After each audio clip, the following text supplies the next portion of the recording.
अब देखो इधर चैप्टर आपके स्टार्ट करें मार्जिनल कॉस्ट।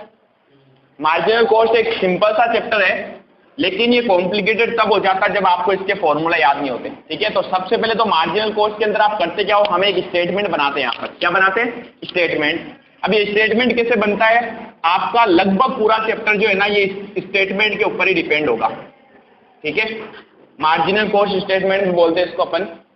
अब एक चीज और अच्छे समझना, जब आप ये स्टेटमेंट देखते हो तो ये पूरा का पूरा चैप्टर का 90% पोर्शन जो है ना पूरा इस स्टेटमेंट के ऊपर डिपेंड करेगा। लेकिन इस स्टेटमेंट में क्या क्या चीजें आती है वो आपको आनी चाहिए। ठीक है, मैं ये मान के चल रहा हूं आपको आनी चाहिए, लेकिन फिर भी मैं वापस एक बार क्या करूंगा आपको एक्सप्लेन करूंगा।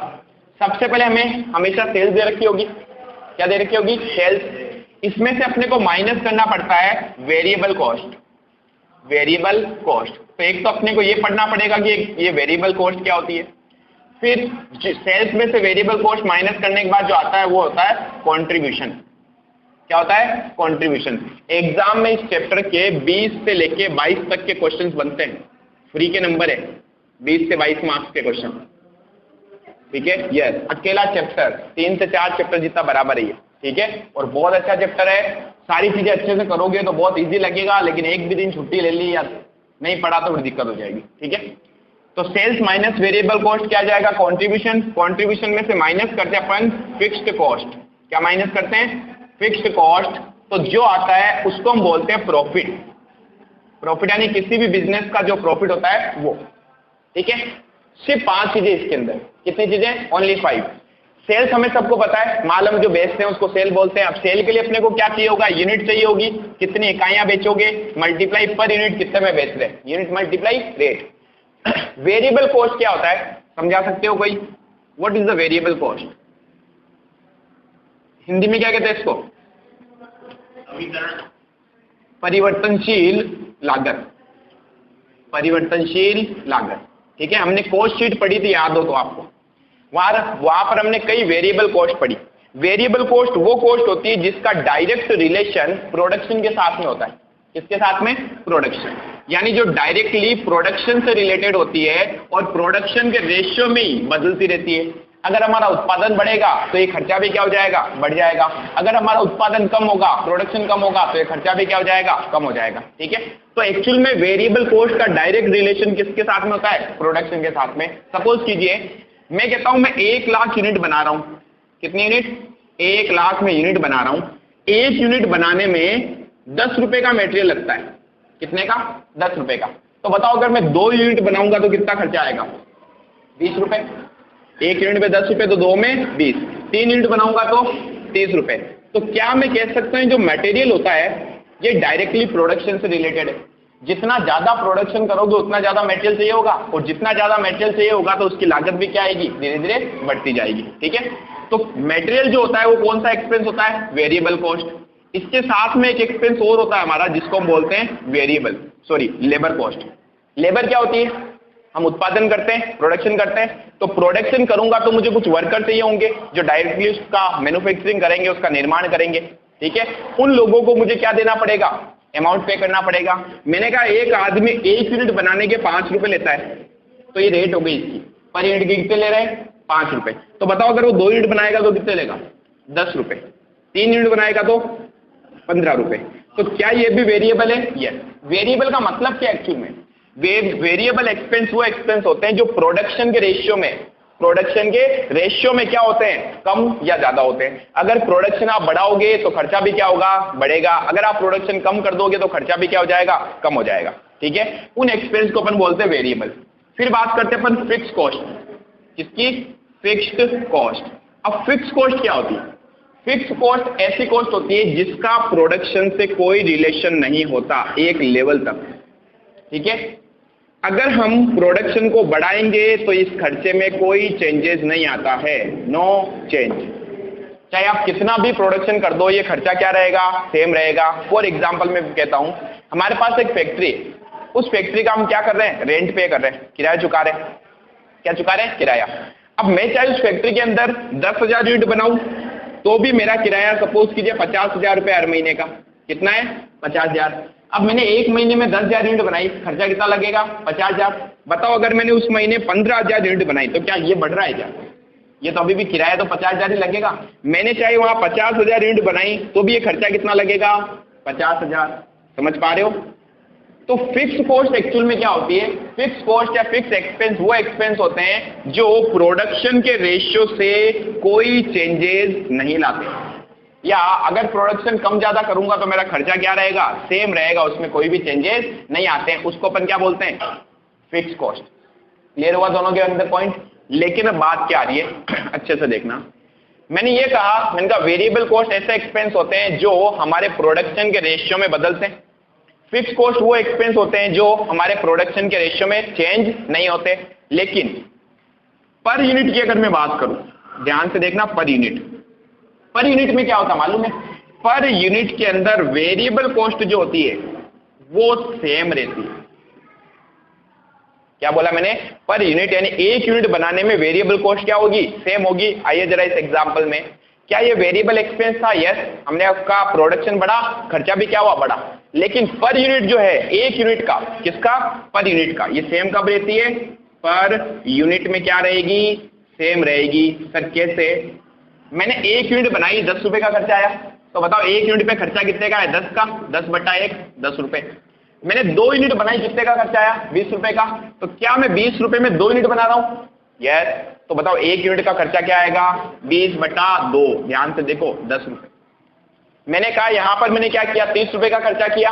कितनी यूनिट बनाई मैंने? 3 यूनिट। तो 30 में 3 यूनिट बनी है, तो एक यूनिट का खर्चा 10 रुपए। समझ पा रहे हो? पर यूनिट जो है वो वेरिएबल सेम रहता है। क्या बोला मैंने?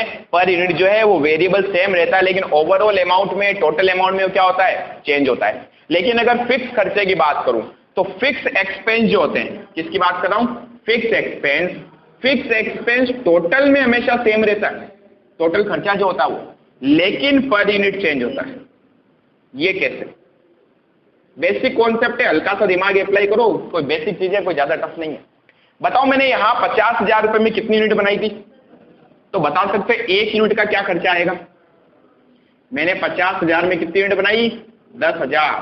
तो पर यूनिट का खर्चा कितना आएगा? 5 रुपए। यहां देखना ध्यान से, मैंने 50,000 में कितनी यूनिट बनाई? 15,000। तो डिवाइड बाई 15 करूंगा तो पर यूनिट का खर्चा कितना आएगा? कैलकुलेट करो, 3.3 समथिंग कुछ आएगा। तो क्या मेरा खर्चा जो है वो चेंज हो रहा है? यस। क्या मैं प्रोडक्शन में चेंज कर रहा हूं? यस। जैसे मैंने प्रोडक्शन चेंज किया, हमारा खर्चा घटकर हो गया 3.33 रुपए। समझ में आया? जैसे ही मैंने और प्रोडक्शन को क्या किया? बढ़ाया। मैंने कहा मैं 50,000 रुपए का रेंट पे कर रहा हूं, कितनी यूनिट बना रहा हूं? 50,000 यूनिट बना रहा हूं, तो पर यूनिट का खर्चा क्या है? 1 रुपया। समझ पा रहे हो? तो इससे क्या पता चला? मैं वेरिएबल कॉस्ट जो होती है, वेरिएबल एक्सपेंस जो होते हैं, वो टोटल अमाउंट में चेंज होते हैं, टोटल अमाउंट में, लेकिन पर यूनिट क्या रहता है? सेम रहता है। लेकिन फिक्स कॉस्ट की अगर बात करूं मैं, तो फिक्स कॉस्ट में क्या होता है? टोटल अमाउंट सेम रहता है, लेकिन पर यूनिट चेंज हो जाता है। कोई दिक्कत यहां तक? हर एक बिजनेस, आपको इस चैप्टर में पता है डिसीजंस लेने पड़ेंगे कि बिजनेस को किस लेवल तक प्रोडक्शन करना चाहिए कि हमारा सबसे ज्यादा प्रॉफिट हो, सबसे ज्यादा हम प्रॉफिट कमाएं। ठीक है, हम ये भी पढ़ेंगे कि ऐसा कौन सा लेवल आता है जहां पर बिजनेस को ना प्रॉफिट या ना लॉस की स्थिति हो जाए, यानी कि एक ऐसा लेवल जिससे अगर नीचे चले गए तो डेफिनेटली लॉस है, और उससे अगर ऊपर आ गए तो हमारा क्या होगा? प्रॉफिट होगा। ये भी चीज हम कैलकुलेट करेंगे। तो यहां पर ये आपको डिसीजन लेने की पावर बताएगा कि आप किस तरीके से डिसीजन लेते हो। समझ गए? अच्छा एक बात बताओ, चाइना के जो प्रोडक्ट आते, सुना आपने, कितने सस्ते आते हैं? पता उनके सस्ते होने के कारण क्या है?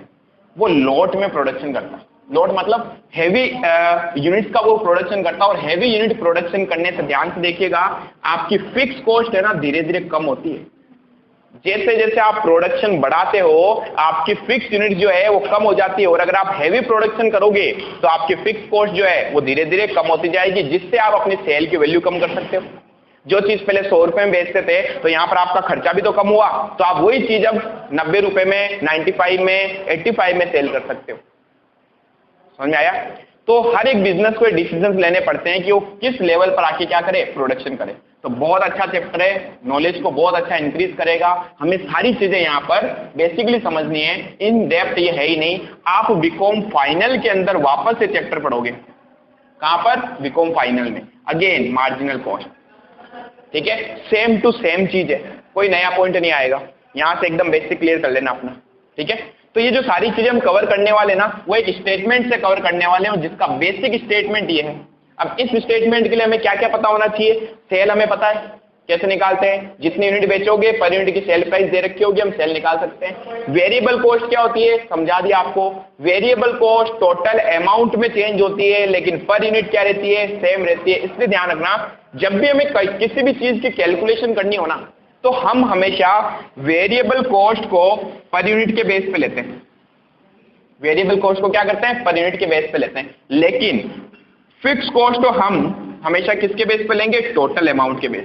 ये याद रखना, आगे काफी काम है, ठीक है। तो ये मैंने क्या बोला, जब भी आपको किसी भी तरीके की कैलकुलेशन करनी हो तो हमें हमेशा वेरिएबल कॉस्ट पर यूनिट देखनी है और टोटल खर्चे को क्या देखना है? टोटल अमाउंट में देखना है, ठीक है। क्योंकि यही तो होता है जो वेरिएबल है, समझ गए? यही है जो फिक्स है। तो बताओ, वेरिएबल कॉस्ट पर यूनिट के हिसाब से कैलकुलेट करेंगे और फिक्स कॉस्ट हम किस में देखेंगे? टोटल अमाउंट में हम उसको मेजर करेंगे। यहां तक कोई दिक्कत है? कोई दिक्कत नहीं है। ये जो पूरा आपका चैप्टर है, डस्टर कहां गया? ये जो पूरा आपका चैप्टर है ना, वो कुछ फॉर्मूलाज पे डिपेंड करता है। किस पे? फॉर्मूलाज के ऊपर। और ये फॉर्मूलाज क्या है, वो आपको अभी के अभी पढ़ने हैं और अच्छे से याद करने हैं, जैसे जैसे मैं लिखा देता हूं, ठीक है। तो इसको लिखने की जरूरत नहीं होनी चाहिए, ये अपन पढ़ चुके हैं ऑलरेडी। समझाने के लिए एक बार थोड़ा सा रिवाइज करवा दिया मैंने आपको, बाकी चीज वही है। अब बात करते हैं सर, फॉर्मूले कौन कौन से होंगे। सबसे पहला हमारे पास वेरी इंपॉर्टेंट फॉर्मूला होता है, जिसको हम बोलते हैं प्रॉफिट वॉल्यूम रेशियो। सुना है कभी? प्रॉफिट वॉल्यूम रेशियो, जिसे हिंदी में हम कह सकते हैं लाभ मात्रा अनुपात। क्या कह सकते हैं? लाभ मात्रा अनुपात, ठीक है। इसका फॉर्मूला क्या होता है? अर्षिता, क्या होता है फॉर्मूला? आता होगा आपको, शक्ल देख के तो ये लग रहा है।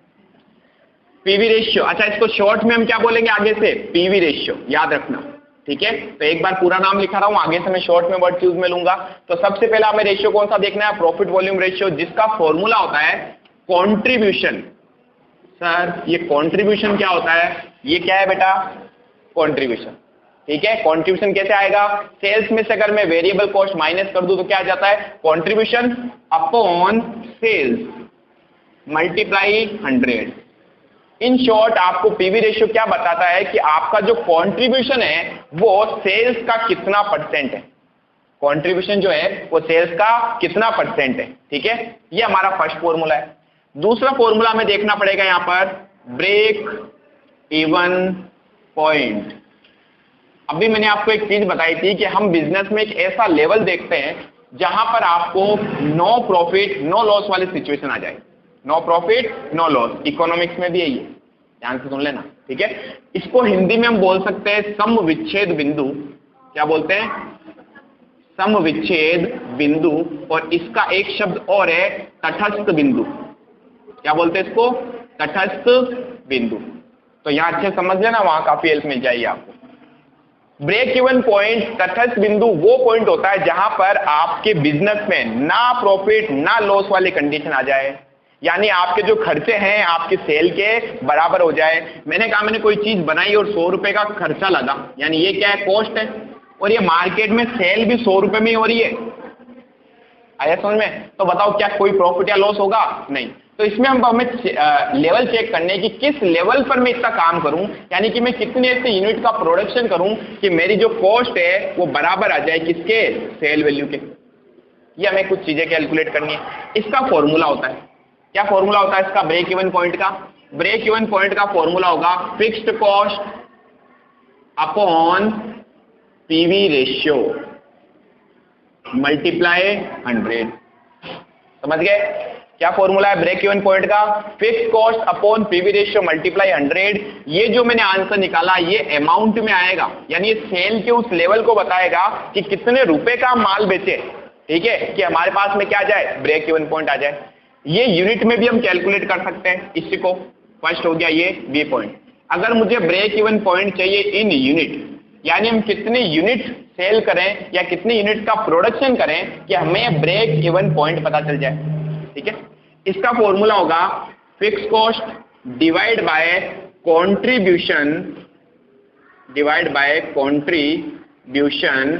पर यूनिट, एक यूनिट का कंट्रीब्यूशन। अब ये कंट्रीब्यूशन क्या है, अगेन ये रहा कंट्रीब्यूशन आपको दे रखा होगा, पर यूनिट का हम निकाल लेंगे, हमें यूनिट्स क्वेश्चन में प्रोवाइड करेगा वो, ठीक है। तो अगर आपको अमाउंट में चाहिए तो क्या फॉर्मूला हो गया, fix cost upon PV ratio. यही अगर आपको यूनिट्स में चाहिए तो अपॉन में क्या लेना पड़ेगा, कंट्रीब्यूशन पर यूनिट, ठीक है। अब तो हाथ याद हो जाने चाहिए फॉर्मूला, अभी के अभी पूछूंगा। थर्ड है हमारे पास क्वेश्चन, आपको बोलेगा कि हमें बिजनेस को इतना प्रॉफिट कमाना है, कितना, जो भी वो आपको एक लेवल बताए, उस प्रॉफिट के ऊपर अपने को करना क्या है, ये बताना है कि हमारी सेल कितनी करें कि हमें इतना प्रॉफिट हो जाए, ठीक है। वो लाइट ऑफ करो तो एक बार। तो देखो ये आपको क्या पूछेगा कि हमें इतना प्रॉफिट कमाना है, कितना प्रॉफिट, सपोज कीजिए मैंने बोल दिया मुझे 1 लाख रुपए का प्रॉफिट कमाना है, बताओ मैं कितने रुपए का माल बेचूं, ठीक है। तो अब ये आपको ये बताएगा इतने का प्रॉफिट कमाना है तो इतने का आपको माल बेचना पड़ेगा। इस चीज को हम बोलते हैं रिक्वायर्ड सेल्स। क्या बोलते हैं, रिक्वायर्ड सेल्स, कि हमारे बिजनेस में रिक्वायर्ड सेल्स क्या होगी, जिसे हिंदी में कह सकते हैं अपन आवश्यक विक्रय या आवश्यक बिक्री की राशि ज्ञात करनी है। इसका क्या फॉर्मूला होता है, इसका फॉर्मूला होता है fix cost plus desired profit. क्या मतलब हुआ डिजायर्ड प्रॉफिट का, अभी जैसे मैंने आपको बताया कितने का प्रॉफिट कमाना है, 1 लाख का। क्वेश्चन आपको बताएगा 1 लाख का प्रॉफिट कमाना है, बताओ कितने की सेल करे, तो हमसे क्या पूछना उसने, रिक्वायर्ड सेल्स पूछिए। रिक्वायर्ड सेल का फॉर्मूला बन गया, क्या बना प्रांजल, डिवाइड बाय पीवी रेशियो। क्या फॉर्मूला बना, divide by PV ratio multiply 100। In short कहा जाए तो मैं अगर ब्रेक इवन पॉइंट में अपना प्रॉफिट जोड़ दूं, ध्यान से देखो, ब्रेक इवन पॉइंट में अपना प्रॉफिट जोड़ दूं तो रिक्वायर्ड सेल्स आ जाती है। फॉर्मूला तो वही है, फिक्स कॉस्ट पीवी रेशियो, मैंने क्या किया, सिर्फ अपना प्रॉफिट जोड़ दिया, आया समझ में। इसी तरीके से अगर मुझे रिक्वायर्ड सेल्स में उसने यूनिट पूछ ली तो कि बताओ कितनी हम यूनिट बेचे, रिक्वायर्ड सेल्स की क्या पूछ ली, यूनिट, तो क्या फॉर्मूला होगा बताओ, अब बता सकते हो। यूनिट पूछते ही डिवाइड में क्या ले लेना है, कंट्रीब्यूशन पर यूनिट, ऊपर वाला फॉर्मूला क्या रहेगा, सेम रहेगा, ठीक है। तो क्या मैं लिख सकता हूं, fix cost plus desired profit, fixed cost plus desired profit upon में क्या जाएगा, कंट्रीब्यूशन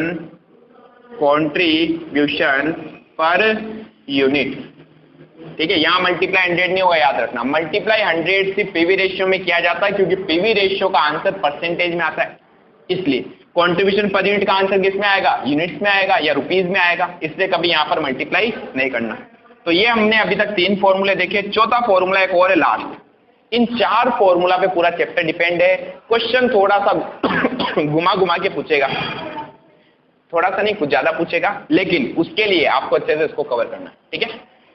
अगेन अच्छे से पढ़ोगे तो बहुत इजी चैप्टर है, नहीं पढ़ा तो सबसे टफ चैप्टर लगेगा ये आपको, पहले बोल देता हूं, ठीक है।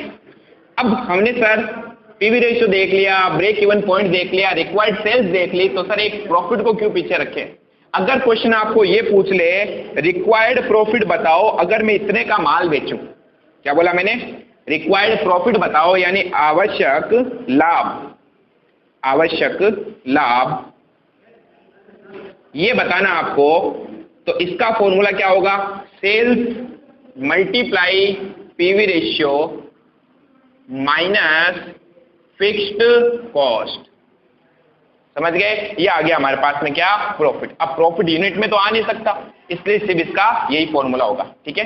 तो 4 फॉर्मूलाज हैं आपके पास, फटाफट 1 मिनट के अंदर अंदर ये सारे फॉर्मूला लिख भी लो और 2 मिनट में सारे फॉर्मूलाज याद भी कर लो, ठीक है। फिर अपन चलते हैं आगे। अब देखो क्वेश्चन नंबर 1 में आ रहा है, लेकिन एक पीवी रेशियो का एक फॉर्मूला और पेंडिंग था, वो लिख लो पहले, उसके बाद में पहले पीवी रेशियो, आवाज बिल्कुल बंद। पीवी रेशियो बराबर क्या फॉर्मूला होगा, कई बार आपको कंट्रीब्यूशन दिया हुआ नहीं होगा तो हमें दूसरा फॉर्मूला अप्लाई करना है, change in profit upon change in sales multiply 100, समझ गए? ये फॉर्मूला होता है हमारा किस चीज का? पीवी रेशियो का। ठीक है, फटाफट उतार लो और फिर आते हैं अपन क्वेश्चन नंबर 1 में। बहुत इजी क्वेश्चन है, अच्छे से देखना सारी चीजें। अगर एक क्वेश्चन अच्छे से कर लिया ना, मैं गारंटी देता हूं अगले 10 क्वेश्चन कर सकते हो आप। ठीक है, यस। अगर सारे फॉर्मूलाज अच्छे से याद हो, छोटी शक्ल करके ना बैठो, किस तरह भी याद कर लेती हूँ। हाँ, कह रहा हूं ना मैं, चैप्टर बहुत इजी है, फिर कह रहा हूं दिमाग आगे लगाना है। Change in profit upon change in sale लिख दो, मल्टीप्लाई 100। अब देखिए हमें 2 साल का डेटा दिया हुआ भाई, पीरियड 1 का डेटा दिया हुआ आपको, पीरियड 1 और पीरियड 2। तो 2 पीरियड आपको दे रखे हैं, तो इन दोनों में हम कंपैरिजन कर सकते हैं। इसमें आपको इन्होंने, ये है हमारा क्वेश्चन नंबर 1, इन दोनों के अंदर आपको इसने सेल्स बता दी, सेल्स, और आपको इसने प्रॉफिट भी बता दिया। ठीक है, अच्छा एक बात बताओ, क्या मैं कंट्रीब्यूशन वाला पॉइंट अप्लाई कर सकता हूं क्या? बताओ, वेरिएबल कॉस्ट कहां दे रखी है? कंट्रीब्यूशन, अगर मैं पीवी रेशियो निकालने के लिए क्वेश्चन कहे तो हमें क्या चाहिए होगा? Contribution upon change in sale. हाँ, अगर पीवी रेशियो नॉर्मल अपन ने जो फर्स्ट वाला फॉर्मूला किया था, क्या फॉर्मूला था? Contribution upon sales into 100। Sale तो दे रखा है, कंट्रीब्यूशन निकालने के लिए मुझे क्या करना पड़ेगा? ये मार्जिनल स्टेटमेंट में, मैंने पहले बोला 90% मार्जिनल स्टेटमेंट से सोल्व हो जाएंगे। मार्जिनल स्टेटमेंट क्या कहता है? Sales minus variable cost. क्या आता है? कंट्रीब्यूशन। क्या मुझे वेरिएबल कॉस्ट दे रखी है? नहीं, मुझे सिर्फ 2 डेटा दिया हुआ इसने, एक तो सेल, एक प्रॉफिट, और फिर हाथों हाथ इसने पूछ लिया बताओ पीवी रेशियो क्या है, ब्रेक इवन पॉइंट क्या, सारी चीजें। ठीक है, तो बताइए, सेल दे रखी है अपने को 4 लाख, तो सेल है हमारे पास यहां तो ही थी 4 लाख और यहां थी 6 लाख।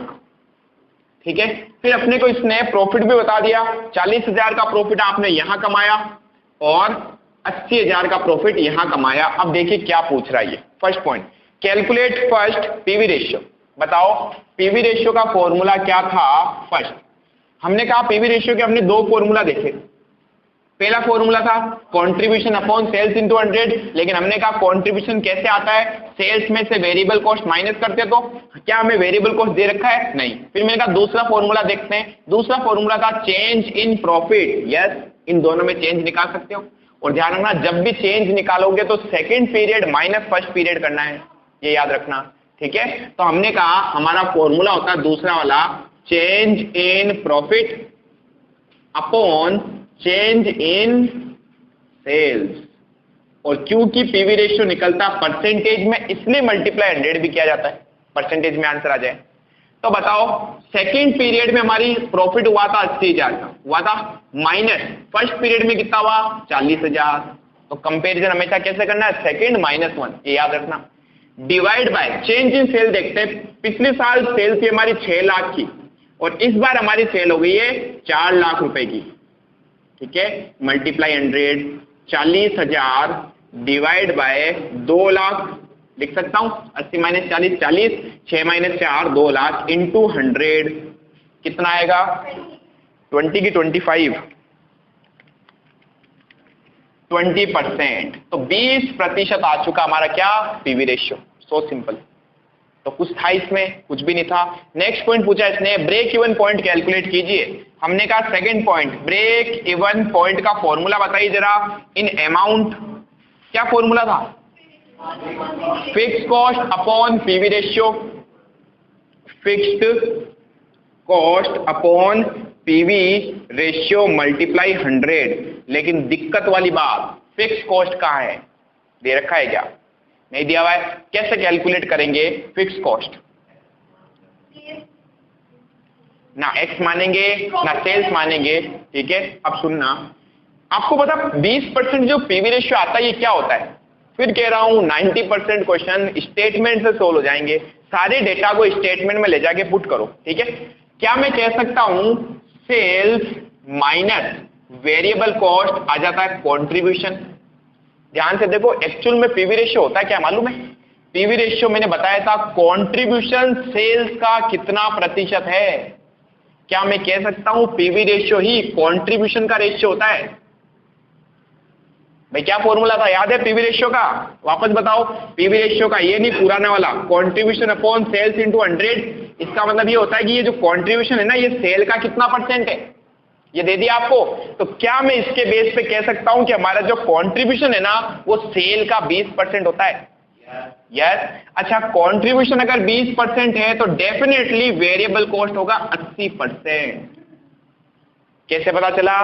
सेल्स को 100 मानते हैं, अगर ये 100% है, इसमें से 20% कंट्रीब्यूशन है, तो वेरिएबल कॉस्ट 80% है। ठीक है, अब मैंने कहा आते स्टेटमेंट में किसी भी साल का डेटा ले सकते हो, पहला या दूसरा, जो आपकी इच्छा हो ले सकते हो। ठीक है, दोनों से सेम आंसर आएगा, मैं भी करके दिखाता हूं। सेल पहले साल को लेते हैं। पहले साल में सेल हुई थी हमारी कितनी? 4 लाख। तो हमने कहा 20% क्या आया? पीवी रेशियो या कंट्रीब्यूशन रेशियो। ये अगर 20% है तो ये कितना होगा? ये 80% होगा, कह सकता हूं। तो 4 लाख का 80% करो जरा, 3,20,000।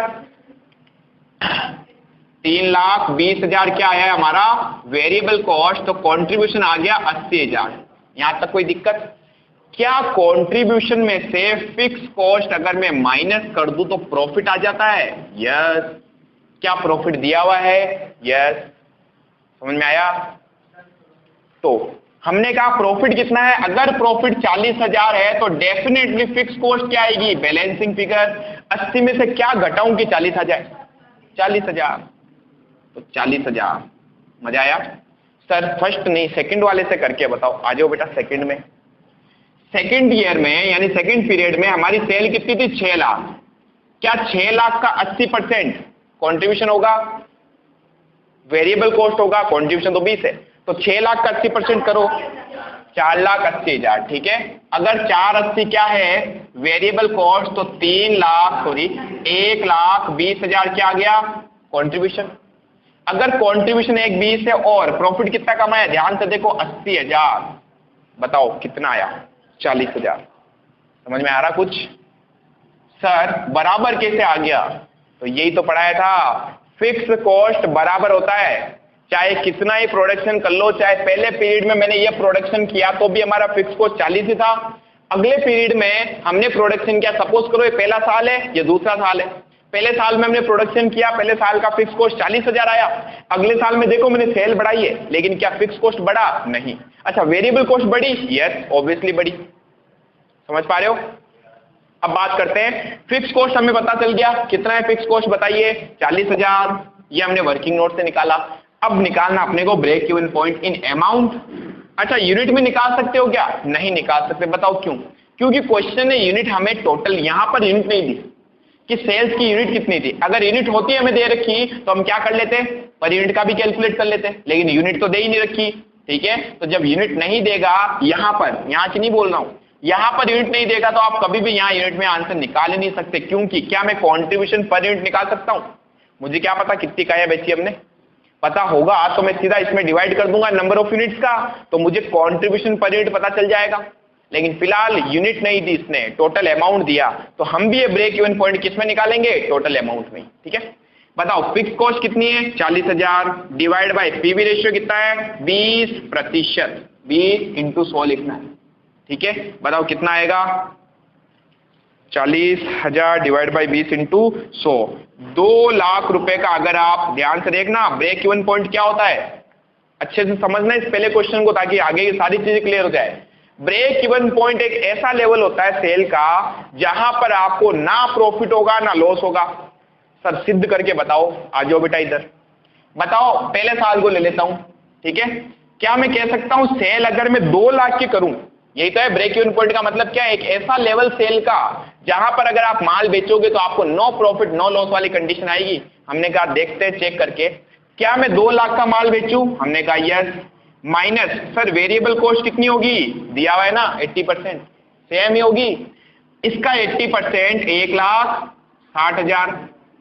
तो बताओ कंट्रीब्यूशन कितना आएगा? 40,000। क्या फिक्स कॉस्ट तो फिक्स रहती है? यस, 40,000। Profit is 0। सेल का ऐसा लेवल जिस पर हमारा प्रॉफिट एंड लॉस क्या आ जाए? 0 आ जाए, इसी को हम कहते हैं ब्रेक इवन पॉइंट। सिद्ध हो गया?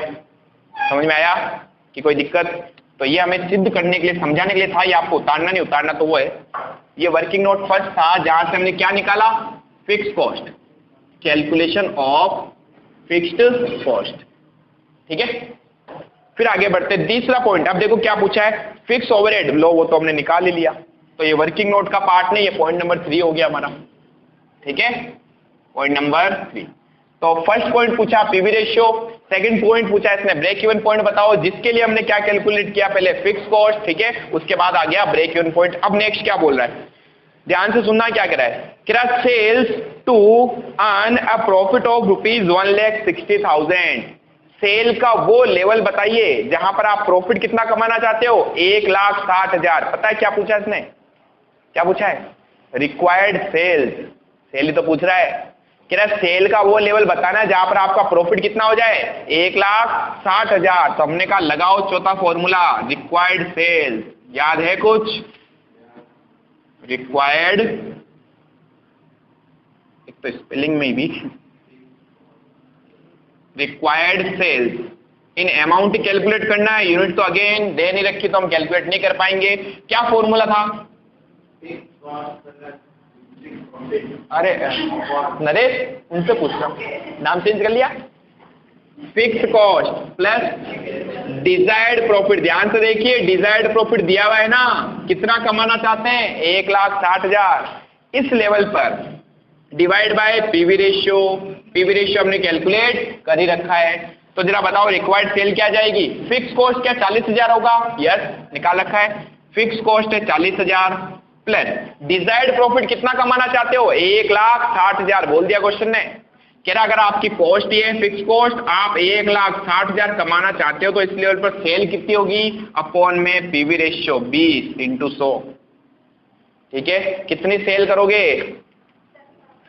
10 लाख। अगर मैं 10 लाख रुपए की सेल करूं तो मैं कितना प्रॉफिट कमाऊंगा, 1,60,000। क्या ये भी सिद्ध करके बताऊं, 10 लाख का 80%, 8 लाख, कितने बच गए, 2 लाख, 2 लाख में से 40,000 गए, कितने बचे, 160, ठीक है। अगला point, profit earn when sales are 2 lakh. अब कह रहा प्रॉफिट बताइए जब आपकी सेल कितनी हो जाए, 2 लाख। क्या इसने रिक्वायर्ड प्रॉफिट पूछ लिया, यस। तो बताओ नेक्स्ट पॉइंट, पांचवा, रिक्वायर्ड प्रॉफिट, फॉर्मूला भूल गया हूं, याद दिलाओ, वापस सोचो, रिक्वायर्ड प्रॉफिट का फॉर्मूला क्या था बेटा, वो तो ब्रेक इवन पॉइंट था। ब्रेक इवन पॉइंट पर आपका नो प्रॉफिट नो लॉस होता है, यानी अगर आपकी सेल 2 लाख हो तो, अलग अलग पॉइंट है ये, सेल कितनी है, अच्छा 2 लाख है ना, तो यहां पर 0 आएगा प्रॉफिट, बताओ कैसे, लेकिन फिर भी हम यहां पर कैलकुलेट करेंगे।